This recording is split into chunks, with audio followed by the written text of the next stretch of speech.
నమస్తే సార్, మీ పేరు? వెంకట్రావు అండి. ఇప్పుడు ఎంపీ ఎలక్షన్స్ జరగబోతున్నాయి కదా, ఏ పార్టీకి ఎక్కువ సీట్లు వచ్చే అవకాశం ఉంది? బీజేపీకి వచ్చేటట్టుండే. ఎందుకు బీజేపీ గెలుస్తుంది అనుకుంటున్నారు? ఎందుకంటే కరప్షన్ ఒకటి లేదు, బార్డర్ సెక్యూరిటీ ఒకటి బ్రహ్మాండంగా బాగుంది. ఇంకా అన్ని విధాల విదేశాల్లో అన్నింటిలో కూడా కొంచెం మంచి పేరు పలుకుబడి ఉంది. ఇప్పుడు అదే ఇండియా కూటమికి ఇచ్చిన అది ఎప్పుడు ఎవడు ఉంటాడో ఎవడో తెలవదు. ఇస్తరాకులు ఇచ్చిన ఇదిలాగా ఉంటుంది అనమాట. ఇదంటే ఒక మాట ఒక పాట ఒక దేశం, ఆ విధంగా.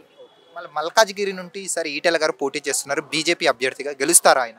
99% ఆయనకి హోప్స్ ఉన్నాయండి. ఆయన గెలుస్తేనే మంచిది. ఇక్కడ ఇక కాంగ్రెస్ కానీ టీఆర్ఎస్ కానీ ఇక్కడ అంత ఇది లేదు. మల్కాజ్గిరి నుండి ఎంపీగా ఆయన పోటీ చేసి గెలిస్తే ఆయన కేంద్ర పదవి ఇచ్చే అవకాశం ఉంది. అది తర్వాత వాళ్ళు నిర్ణయించుకుంటారు. కానీ ఇక్కడ క్యాండిడేట్లో ముగ్గురిట్లో మాత్రం ఆయన వర్తబుల్ క్యాండిడేట్. ఆయన తెలంగాణ వాస్ అయినా కూడా కొంతమంది నాన్ లోకల్ మల్కాజ్గిరి కాదైందండి. లోకల్ నాన్ లోకల్ అంతా చేసేదంటే పైనుంచి హైకమాండ్ కదండి. బీజేపీ అయినా కాంగ్రెస్ అయినా వాళ్ళు చూసుకుంటారు. అది ఈటెల గారు ఎలాంటి వారు? Worthable candidate. ఇప్పుడు టీఆర్ఎస్లో ఉన్నప్పుడు కూడా చాలా బాగా చేశాడు. అండ్ అక్కడ తొక్కేసా బయటకు వచ్చేసాడు. ఆయన ఇక్కడ కూడా వచ్చాడు, ఇక్కడ కూడా చేసాడు, నమ్మకం ఉంది. ఇప్పుడు చేసే ముగ్గుట్లో క్యాండిడేట్లో ఆయన ఒక్క ఆయన చేసేటైనా కనబడుతున్నాడు మాకు. ఈటెల గారు బయటికి రావడానికి కారణం ఏమనుకోవచ్చు? అది వాళ్ళ అంతర్గత విభేదాలతో చూసారు. ఆయన టీఆర్ఎస్ ఎన్ని స్కాములు చేసింది, ఇప్పుడు బయటపడుతుంది. అదే ఆ స్కాములు భరించలేక ఆయన తొక్కేసారు. Okay, thanks. నమస్తే. హలో, నమస్తే అన్న, మీ పేరు? నా పేరు దుర్గం కిషోర్. ఇప్పుడు మల్కాజ్గిరి దేశంలోనే అతిపెద్ద కాన్స్టిట్యున్సీ కదా ఇక్కడ, మరి ఇక్కడ ఎంపీగా ఎవరు గెలుస్తారు అనుకుంటున్నారు? ఈటెల రాజేందర్, బీజేపీ. ఎందుకు ఈటెల గారు గెలుస్తారు? ఈటెల రాజేందర్ సీనియర్ లీడర్ కాబట్టి, 2 సారి మినిస్టర్గా పనిచేశాడు కాబట్టి అతనికి అవకాశం ఇద్దామని మల్కాజ్గిరి నుంచి అనుకుంటున్నాం. కొంతమంది ఆయన నాన్ లోకల్ అంటున్నారు. నాన్ లోకల్ కాదు, ఇక్కడ ఎక్స్పీరియన్స్ కావాలి, అనుభవం కావాలి. ప్రభుత్వంలో అతను ఉన్నాడు కాబట్టి, ప్రీవియస్ గవర్నమెంట్లో కాబట్టి ఆయనకు అనుభవం ఉంది కాబట్టి ఇక్కడ ప్రజలకు బాగా చేస్తాడని మేము అనుకుంటున్నాం. అంటే లాస్ట్ ఎలక్షన్స్, అసెంబ్లీ ఎలక్షన్స్లో కానీ ఈటెల గారు ఓడిపోయారు కదా, మరి సార్ ఎంపీ ఎలక్షన్స్లోనే గెలుస్తారంటారు? అక్కడే ఏం జరిగిందో మాకు తెలియదు. ఇక్కడ మల్కాజ్గిరిలో మాత్రం ఈటెల రాజేందర్ గెలిపించుకోవాలనుకుంటున్నాం. మల్కాజ్గిరిను ఈటెల రాజేందర్ని ఇక్కడ ప్రజలు ఆశీర్వదిస్తారు. 100% ఇవ్వచ్చు, ఇవ్వాలని అనుకుంటున్నాం.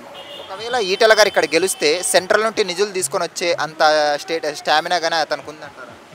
ఎందుకు లేదు, కరోనా టైంలోనే అంత సేవ చేశాడు కాబట్టి ఆ ఇమేజ్ అనేది ఎక్కువ ఉంది ఇక్కడ. ఏ 2 పార్టీలకి ఇక్కడ టఫ్ ఫైట్ ఉండొచ్చు అన్న? ఈటెల గారితో ఏ పార్టీకి గట్టి పోటీ? బీఆర్ఎస్కా కాంగ్రెస్కా?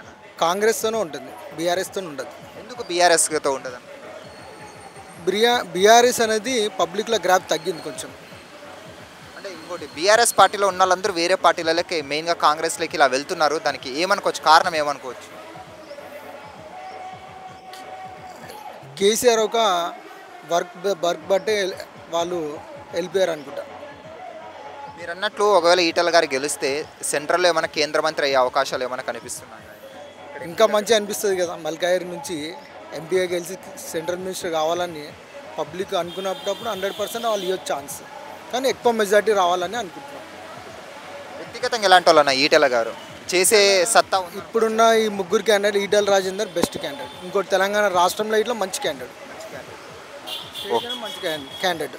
ఓవరాల్గా అయితే మీరు ఈటెల గారు గెలుస్తారండి? 100% ఈటెల రాజేందర్ గెలవాలని అనుకుంటున్నాం, గెలుస్తాడు ఇట్లా. థ్యాంక్స్.